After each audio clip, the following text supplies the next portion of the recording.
A graça e a paz, meus queridos irmãos, é o pastor Edivaldo Oliveira. Você está no canal Minuto com Deus e esse é o nosso quadro Mais que um Minuto.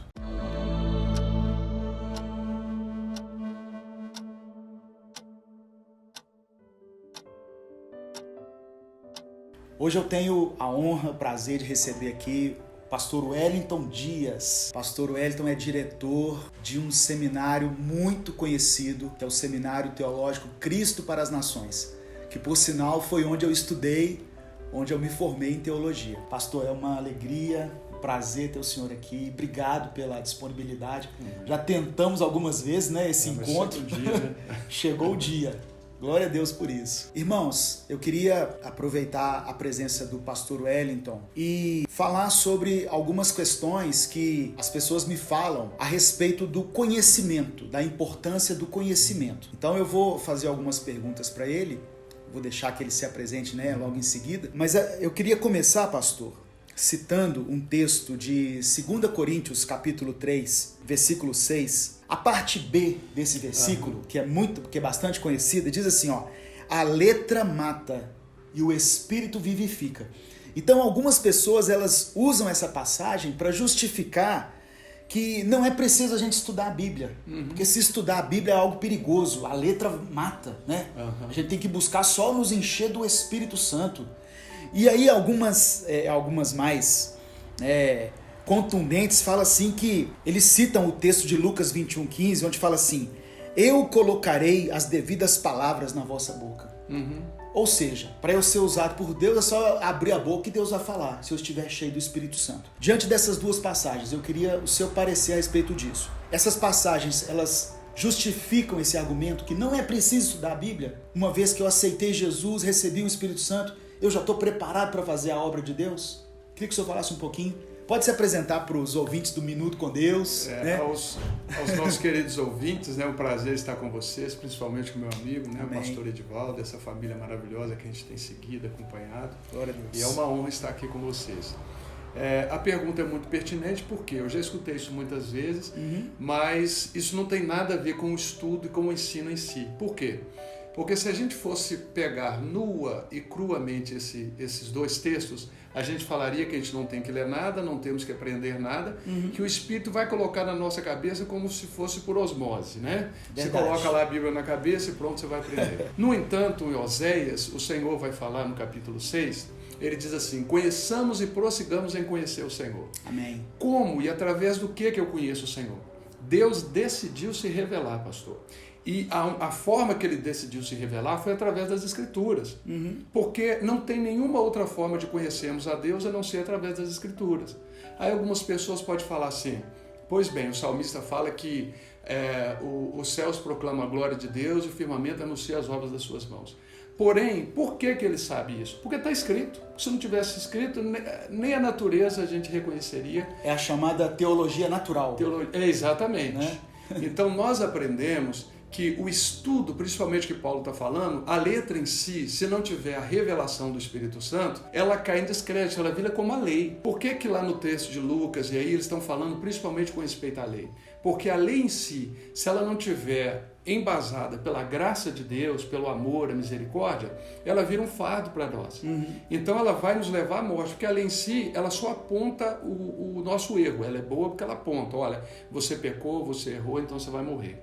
Mas ela não traz uma resposta para o ser humano. Quem traz a resposta para o ser humano é Jesus, através da graça. Mas eu fico sabendo através de quê? Das Escrituras. Sim. Então, abrir mão das Escrituras e falar que eu não preciso de estudar, porque o Espírito vai me revelar a palavra, isso daí entra em contradição, porque Jesus falou que o Espírito Santo ia trazer a memória deles, dos discípulos, tudo aquilo que ele lhes havia ensinado. Amém. Ou seja, aonde estão os ensinamentos de Jesus? Nas Escrituras. Nas Escrituras. Quero caminhar com Jesus? Aprenda as Escrituras. Quero ter uma intimidade com Deus e conhecer a Deus? Eu preciso de estudar e aprender as Escrituras. Quando a gente fala assim, uma frase muito citada também no meio cristão evangélico: conhecereis a verdade vos libertará. Esse conhecer a verdade passa por conhecer o Deus das Escrituras, que se revelou no Antigo Testamento de várias formas, para vários homens, por milagres, e que culminou a sua revelação em Jesus Cristo, né? eu conhecendo esse Deus, eu vou obter intimidade com o Senhor, e através dessa intimidade o temor e a libertação também. Exatamente. Porque a Bíblia toda, pastor Edivaldo, ela, de Gênesis a Apocalipse, ela só tem um tema central: Cristo. Cristo é o tema central da Bíblia. Amém. Então não tem como nós conhecermos a Cristo se não for através das Escrituras. Pastor, outra coisa que as pessoas perguntam é a seguinte: nós trouxemos um conceito de que a teologia é só para quem vai ser pastor. Muita gente ainda pensa assim: por que você não faz teologia? Não, mas eu não vou ser pastor. Né? Inclusive, eu gosto do slogan do Cristo para as Nações: descubra o seu chamado. Tem pessoas que estão assim: eu não sei qual que é meu chamado, não sei se é o caso, se eu compro uma bicicleta. Tem alguns que é melhor comprar bicicleta. Tem alguns que é melhor comprar bicicleta. Mas quando a gente falava em estudar teologia, as pessoas logo se esquivavam. Assim: não, isso é para pastor, gente. Isso é para quem vai estar à frente de uma igreja. Eu queria que o senhor falasse a respeito disso. Sobre a importância do conhecimento na vida do cristão. Não só aquele cristão que vai ocupar um cargo de apóstolo, mestre, pastor. Eu queria que o senhor falasse um pouquinho sobre isso. Isso é um pouco de cultura que nós trouxemos do romanismo. Antes da Reforma Protestante, nós temos um ranço que é o seguinte: as únicas pessoas que poderiam conhecer as Escrituras eram aqueles que iam para, vamos dizer assim, ser os sacerdotes. Né? O povo não tinha acesso às Escrituras. Por isso as missas em latim. As missas em latim, que nem o povo entendia nada, não sabia nem latim nem latino, não sabia nada.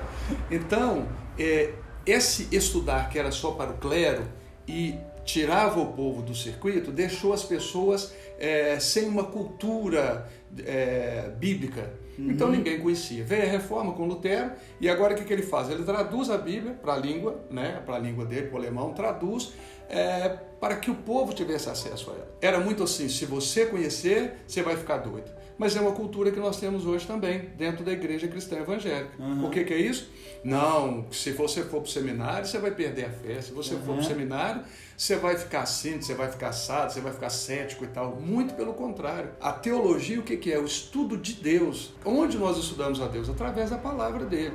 Então a teologia, ela só abre o caminho para conhecermos mais o Senhor.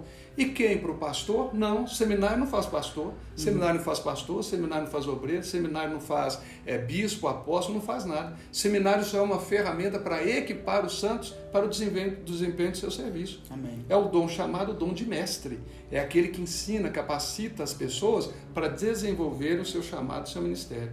Então é um equívoco muito grande quando a pessoa fala: eu não tenho que ir para o seminário, que eu não vou ser pastor. Primeiro, que pastor é um dom de Deus, é o Espírito Santo que dá esse dom. Segundo, é o reconhecimento da igreja local e imposição das mãos do presbitério. O seminário ele não tem essa função. Sim. Né? Então, eu particularmente, onde eu vou, conversando com pastores, eu sempre falo isso. Eu gostaria que todas as pessoas das nossas igrejas pudessem fazer um seminário. Por quê? Daria menos trabalho para os pastores. É verdade. É onde a fé da pessoa é consolidada, exatamente, né? De uma forma bem enraizada. É o que o irmão acabou de citar. Conhecereis a verdade, e a verdade vos libertará. O conhecimento ele está para todos. Ele não é requisito apenas de uma função ou de uma pessoa. Ele está à disposição de todos. O senhor participou da primeira turma do Cristo para as Nações. O senhor foi formado na primeira turma. Há 25 anos atrás, como o senhor me falou. Era outra década, é uma sociedade diferente, outros costumes, outra cultura e, consequentemente, era uma forma de ensinar diferente, eu imagino. Hoje em dia, quais são os principais desafios diante dessa geração que já nasceu em cima de um teclado, de um celular, a tecnologia? Como que nós podemos conseguir alcançar a mesma excelência daquela época, daquela geração, na formação de obreiros, mas dessa geração distraída, né, que passa mais tempo no celular do que nos livros? Queria que o senhor comentasse sobre isso. Todas as épocas têm os seus desafios, né? Na minha época era um desafio também, porque você tinha que sair de casa, ir todos os dias e tal, como ainda temos o curso presencial. Hoje entramos na era da facilidade, o fast food. Todo mundo quer tudo muito rápido. Um clique, né? Um clique ele quer, não quer mais sair de casa. Os cursos à distância, os cursos semipresenciais estão ganhando muito por causa disso. ganha-se por um lado, perde-se pelo outro. Na minha época não tinha isso. Você tinha que chegar, sentar na carteira de uma escola, você tinha que ouvir um professor durante a aula toda e tal, mesmo que fosse chato ou não, você tinha que estar lá. Hoje em dia você pode estar na sua casa, abrir o seu tablet, né, até no seu smartphone, você pode ler e fazer suas aulas. Ficou muito mais prático, mas perdeu-se na questão da qualidade. Perdeu-se na qualidade. Porque isso daqui, pastor, nada substitui. Não é a mesma coisa disso aqui.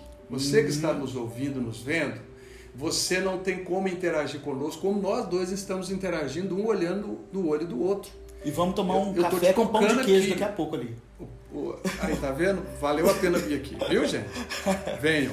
Então, eu estou te tocando, eu estou te vendo. Sim. Eu estou conseguindo entender quais são os seus, as suas emoções. Nós estamos próximos aqui. Comunhão, exatamente. Quando o professor está dentro de sala de aula, você tem isso. Um aluno faz uma pergunta que muitas vezes era dúvida do outro, mas ele não tinha coragem de fazer. Então ele fez a pergunta, o professor respondeu, toda a sala ali ficou agora ciente. Dentro de um curso à distância ou de um curso o semipresencial ainda tem um pouco, ainda tem algumas matérias que o aluno faz em sala de aula. Sim. Mas principalmente o à distância online não tem isso. Por mais que você possa entrar num chat, você possa ter ali um dia de uma live de um professor e tudo, mas essa presença física, ela faz a diferença. E nós estamos muito distantes, tanto dessa questão do próprio ensino, como questão de família.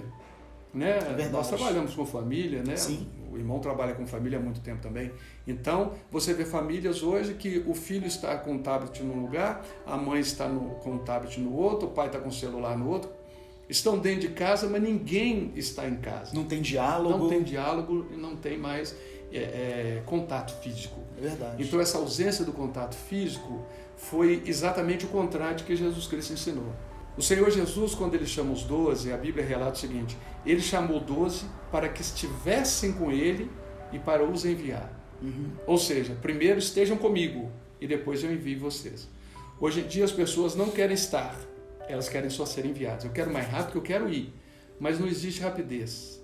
Existe um processo que ele é paulatino dentro da vida espiritual, dentro do conhecimento, para ser enviado. O apóstolo Paulo não converteu e no outro dia ele foi enviado. Não, ele teve um tempo de aprendizado, ele ficou 3 anos na Arábia, depois ele veio e fica um tempo com Barnabé e tal, e Barnabé caminha com ele, até que eles vão para Antioquia, e o Espírito Santo fala: separai-me a Saulo e Barnabé para a obra que os tenho chamado. Foi depois desse processo. Então, o ensino ele pode ter mudado a forma, mas eu creio que nós perdemos muito na qualidade do presencial. Não é tão eficaz como o presencial. Eficaz. Posso dar um exemplo rapidamente, né? Desculpa, cortando rapidamente. Não, pode falar. A gente vê alguns profissionais, eu fora teologia, eu sou formado em ciências contábeis. Eu tenho colegas, hoje eu não estou na área, mas eu tenho colegas que são formados em ciências contábeis, são contadores, mas que muitas vezes eu converso com eles, eu formei em 92, meu Deus do céu, fiquei velho, formei em 92. Daquela época para cá, muita coisa mudou. Sim. Mas tem alguns que têm dificuldade em fazer um balanço, tem dificuldade com lançamentos contábeis, porque ele aprendeu tudo a fazer dentro de planilhas. A planilha é maravilhosa, você colocou lá, ela te dá a resposta. Mas como que funciona isso? Como que eu cheguei lá? Na minha época, eu aprendi como chegar lá. Sim. Entendeu? Se você tirar o computador do contador hoje, ele já não trabalha mais. Muitos, né? Não todos, respeitando, muitos não trabalham. Como muitas profissões, e até mesmo no nosso meio pastoral. Se você tira hoje, muitas vezes, a Bíblia, a internet ou a Bíblia. A pessoa fica perdida, ele não prega. Não sabe o que falar, não sabe não tem nada esboçado na sua mente. Nada. Eu ia falar até sobre isso mesmo. Essa questão que você falou, esse exemplo que você deu, né, do contador. Na verdade, esse sucateamento da educação, ele atingiu várias áreas. Sim. Né? Ele vem num efeito cascata e atingindo vários setores da sociedade. Hoje você fica até com o pé atrás quando você vai, por exemplo, numa consulta médica, você vê um médico muito jovem, você diz, poxa, será que esse cara estudou o tempo devido, né? Se dedicou? Então, pastor, eu penso assim, diante do que você falou, aqueles que puderem, irmãos, aqueles que puderem procurem um curso teológico presencial, que é o ideal. É o ideal. Inclusive, foi o que formou uma geração de pastores. Eu estou falando aqui de Belo Horizonte, uma geração de pastores que eu admiro, que eu acompanho alguns, como o senhor, como outros pastores. E muitos que a gente tem. Que foi uma geração que foi forjada aí no fogo, né? Em compensação, outros que tiveram essa facilidade tecnológica, presta atenção que a gente não está condenando totalmente muito isso. Pelo contrário. Se você não tiver outra opção, faça isso. Sim. Não é? É uma ferramenta. Mas assim que puder, faça um curso presencial, vá lá, interaja com pessoas de outros ministérios. Eu lembro que o senhor me falou isso quando eu estudei. Você falou assim, olha, a vantagem de você estar aqui é que você vai conhecer pessoas de vários ministérios. Gera alianças, visões diferentes, né? Então, isso foi muito importante para a minha formação e eu creio que será também para você. Amém?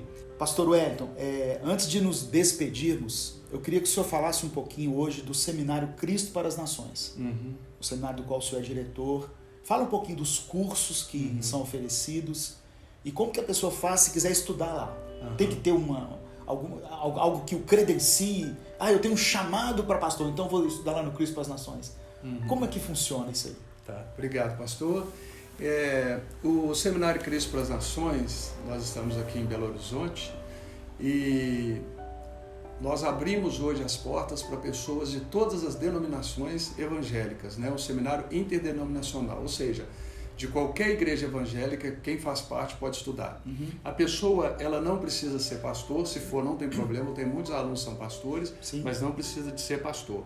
Ela sendo membro de uma igreja, sendo batizada, são os requisitos, ela pode fazer o seminário, mesmo porque nós defendemos essa bandeira que é para conhecimento e não para dar um título a alguém, porque o seminário não pode dar título para ninguém.